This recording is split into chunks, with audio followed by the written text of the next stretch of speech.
Hi, imnandilento. Indenza fono tlalizi imnandilento. Dumelang Boma Seve.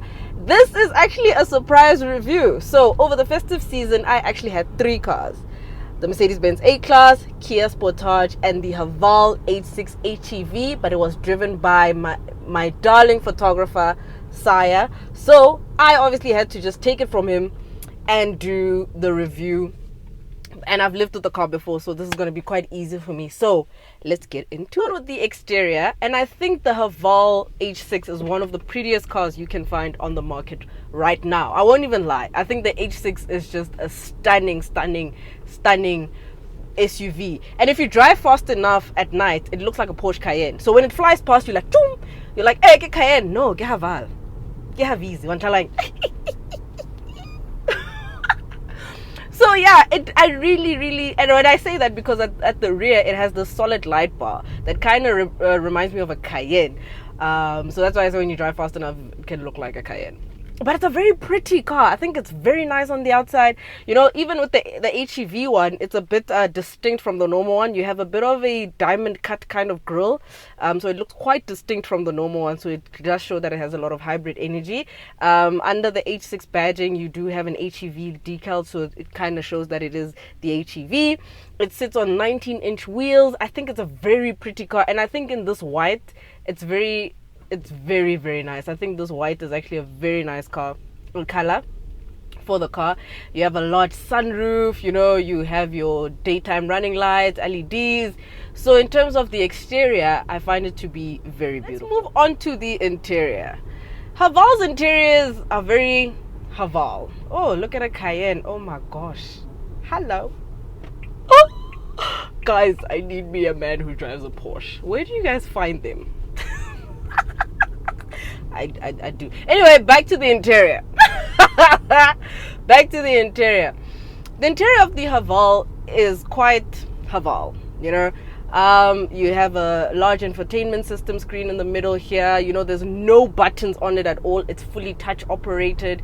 You have your digital cluster up in front of you, which is quite small. So it's a huge contrast between the infotainment system and the digital cluster that's up front. You have a multifunction leather wrapped steering wheel. You know, it's a very spacious and a very ergonomically, this interior is very nice and it's very big. But the only drawback is the fact that this thing does not have conventional buttons on the infotainment system, so everything's touch operated, which can be a bit tedious. You do have USB ports on both sides of the center console, but the one that activates Apple CarPlay and Android Auto is on the other side, which also is a bit of a miss. Like, hi guys, like, why are you on the other side? Why are you on the other side?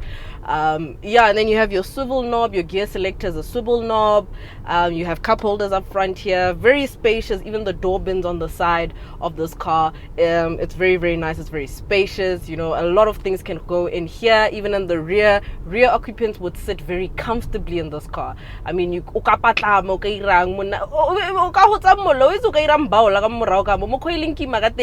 car is big. The boot space is also amazing.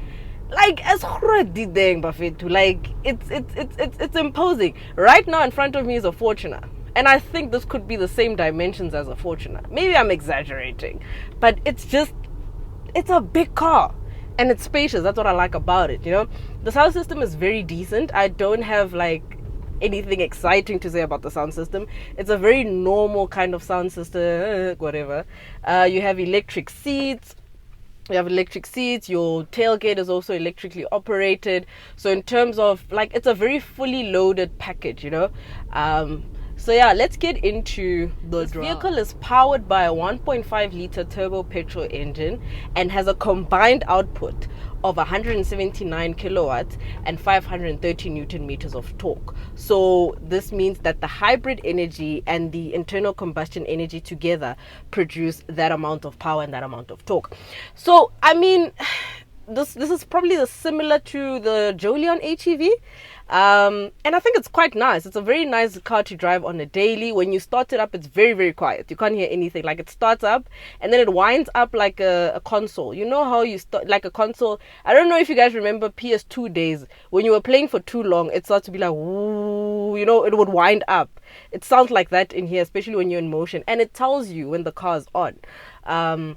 So in terms, that's what's powering this car. So we're going to get into the verdict where I tell you everything about it. Haval claims a consumption of 5.2 liters.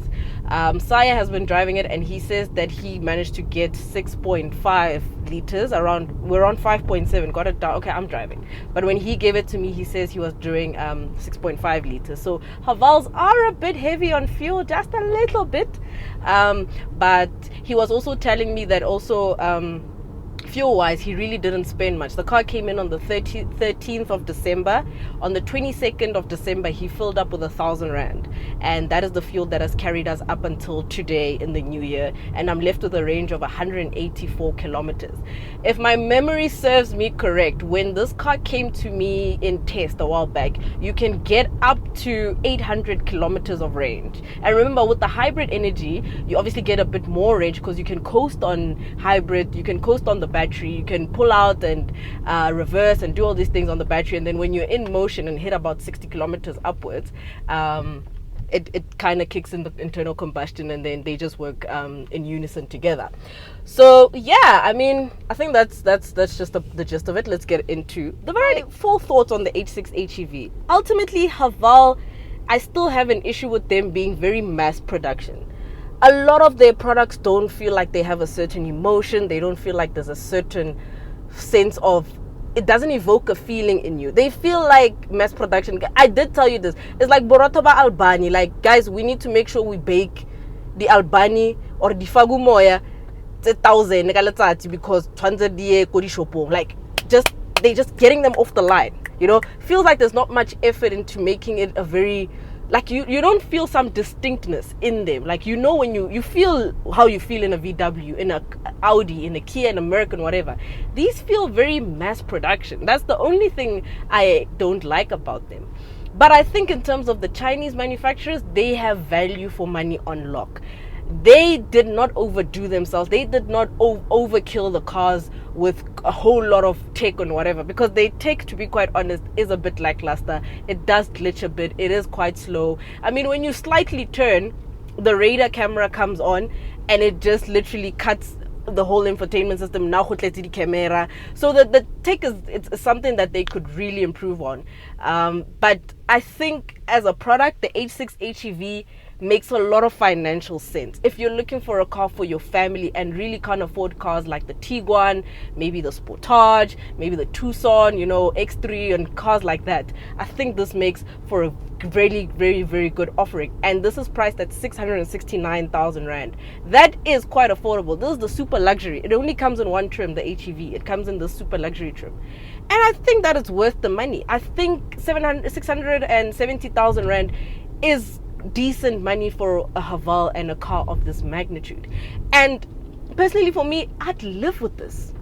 Why? I mean, I drive this every day. It's nice, it's big, it's nice. And even with how big it is, it's easy to park. It's not tedious to park. You have a clear view of the road, you have a raised ride height, so it kind of allows you also not to be too susceptible to bad road conditions, you know, because lower cars, the A-Class, I was struggling a bit, you know, when you reach a pothole, you have to maneuver, and you have to, you know, you guys know how it is driving in South Africa with the roads that we have. So the H6 kind of makes a lot of sense in that regard. So ultimately, I think that Haval has absolutely nailed it with this car. When I spoke to Saya, he also said to me, I think I can give this car a solid 8 out of 10.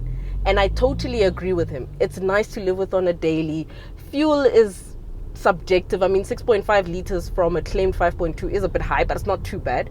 The hybrid technology works well. It's a very quiet hybrid. It's nice to, it's a very proper car. I think the H6 is a very stunning car, and I've been impressed with it even when I had it on test a while back. And yeah, I think there's little things that they can improve on. The tech is the one thing that they need to improve on, but in terms of driving, It is not tedious. It is not uncomfortable. It's a nice car, and I think long haul it would be great. And that is it from me, Buma Server. Don't forget to like, comment, and subscribe, and I will see you in the next one. My skin actually looks quite decent. I'm actually proud of that. But anyway, I am hungry. And what am I craving? I'm craving Ocean Basket. But it's January. I can't afford Ocean Basket. Ke khona afford fela bohobe ka cabbage because ke January kura I'm sure bank account ngose ma 8 rand or ma 5 jacket. I haven't checked my balance, and I don't think I want to check it because ziyakhala lapho and kuningi ngoba imali ayikho iphelile ngeDecember sidlile sayibhubudla le mali manje ama debit order asibukile nje ene thina sinemali for ipapa necabbage kodwa sifuna iOcean Basket cabanga nje yo reba. Anyway, maybe kuira the noodles. Yeah, I think the noodles. Thank you guys for watching Buma Server. I will see you in the next one. Bye bye.